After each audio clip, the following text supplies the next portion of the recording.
राधे राधे। मैं आज आप लोगों को नंदी भगवान शिव जी के वाहन किस प्रकार बने इसकी एक पौराणिक कथा बताने जा रही हूँ। पुराणों के अनुसार शिलाद नाम के एक ऋषि मुनि थे। वह ब्रह्मचारी थे और समय के साथ वह वृद्ध हो गए।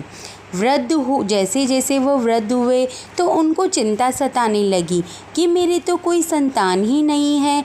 अब तो मेरे साथ ही मेरा वंश भी समाप्त हो जाएगा, मेरा अस्तित्व भी समाप्त हो जाएगा। ये चिंता उनको दिन रात सताने लगी। तो उन्होंने भगवान इंद्र की तपस्या शुरू कर दी। बहुत वर्षों तक उन्होंने इंद्र की तपस्या की और एक दिन उनकी तपस्या से प्रसन्न होकर इंद्रदेव प्रकट हुए और उन्होंने कहा कि हे ऋषि, मांगो, मैं आपकी तपस्या से बहुत प्रसन्न हूँ। आप मांगो कि आप क्या चाहते हो। तब ऋषि शिलाद ने कहा कि हे देव, मेरे कोई पुत्र नहीं है, तो मैं ऐसा पुत्र चाहता हूँ जो अजर अमर रहे। तब इंद्र कहते हैं कि हे ऋषि, ऐसा पुत्र तो मैं आपको नहीं दे सकता, ये तो देवों के देव महादेव ही आपको दे सकते हैं। तो आप ऐसा करो, उनकी तपस्या करो। तब ऋषि शिलाद वहाँ से जाते हैं और घोर वन में जाकर भगवान शंकर की तपस्या शुरू कर देते हैं। बहुत वर्षों तक कठिन तपस्या के बाद भगवान शंकर प्रसन्न होते हैं और ऋषि शिलाद के सामने प्रकट होते हैं और उनसे वरदान मांगने को कहते हैं। तब ऋषि शिलाद कहते हैं कि हे प्रभु, मुझे ऐसा पुत्र चाहिए जो अजर अमर हो, जिनके जन्म मरण का कोई फेर न हो।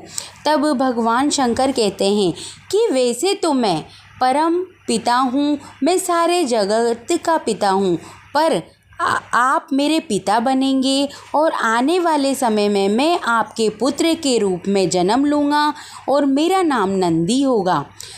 ऐसा वरदान देकर भगवान शंकर तो अंतर्ध्यान हो जाते हैं और कुछ समय बाद एक दिन ऋषि भगवान शंकर के सामने हवन कर रहे होते हैं।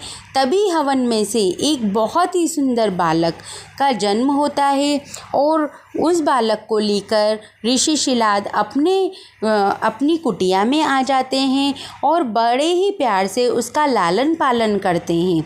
जब बच्चा 5 वर्ष का होता है तो ऋषि शिलाद उसको सारे वेदों वो शास्त्रों का ज्ञान कराते हैं और जब वो 7 साल का होता है तो उनके घर 2 तपस्वी आते हैं, ऋषि मुनि आते हैं। एक का नाम मिट्टू और दूसरे का नाम वरुण रहता है। जब वो ऋषि उनके घर आते हैं तो ऋषि शिलाद अपने पुत्र नंदी से कहते हैं कि इनकी आवा भगत करो, इनकी सेवा करो, इनकी सेवा में कोई कमी नहीं रहनी चाहिए। तब बच्चा नंदी उन लोगों की बहुत सेवा करता है और उनसे कहता है कि हे ऋषिवर, अगर आप लोगों को कुछ और चाहिए तो आप मेरे को बता दें। तब दोनों ऋषि कहते हैं कि नहीं पुत्र, तुमने हमारी बहुत सेवा करी और हम इससे बहुत प्रसन्न हैं। जब वो जाने लगते हैं तो ऋषि शिलाद को बहुत सारा आशीर्वाद देते हैं, बहुत लंबी उम्र और खुश रहने का आशीर्वाद देकर वहाँ से जाने लगते हैं। तब ऋषि शिलाद कहते हैं कि हे ऋषिवर, अगर आप बुरा न मानो तो मैं आपसे एक बात पूछना चाहता हूँ। तब ऋषि कहते हैं कि पूछो ऋषि शिलाद। तब वो कहते हैं कि आप मेरे जैसे बूढ़े बुजुर्ग इंसान को तो इतना सारा आशीर्वाद दे के जा रहे हो, पर मेरे पुत्र नंदी, जिसने आपकी इतनी आवा भगत करी, आपका आदर सत्कार किया, उसको तो आपने आशीर्वाद भी नहीं दिया। तब ऋषि कहते हैं कि ये बात हमें आपको बताते हुए बहुत दुख हो रहा है, पर आपका जो पुत्र है वो अल्पायु है, उसके पास ज़्यादा समय नहीं है, बस 1 वर्ष ही उसके पास शेष है, इसलिए हम उसको कोई आशीर्वाद नहीं दे रहे हैं। ये कह के वो वहाँ से चले जाते हैं।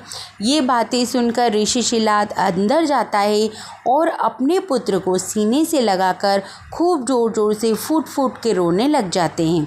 तब उनका बेटा कहता है कि हे पिताश्री, ऐसा क्या हो गया कि आप ऐसे फूट फूट के रो रहे हैं। तब ऋषि शिलाद कहते हैं कि हे पुत्र, तुम्हारी अल्प आयु है, तुम्हारी बहुत कम उम्र है और 1 वर्ष ही तुम्हारे पास शेष है।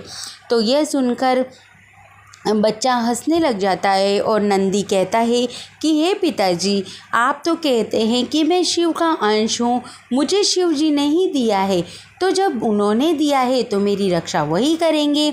ऐसा कहकर वो अपने पिता से आज्ञा करके नदी किनारे जाकर बैठ जाता है और तपस्या करने लग जाता है। उनकी तपस्या से प्रसन्न होकर एक दिन शंकर भगवान उनके सामने प्रकट होते हैं। जैसे ही वो शंकर भगवान को देखता है, वो ये तो भूल जाता है कि मेरी अल्प आयु है और मुझे उम्र बढ़वाने के लिए मैंने तपस्या करी है, ये सब तो वो भूल जाता है और भगवान को देखकर वो भाव विभोर हो जाता है और कहता है कि हे प्रभु, मुझे तो कुछ नहीं चाहिए, मुझे तो बस पूरी उम्र आपके साथ ही रहना है।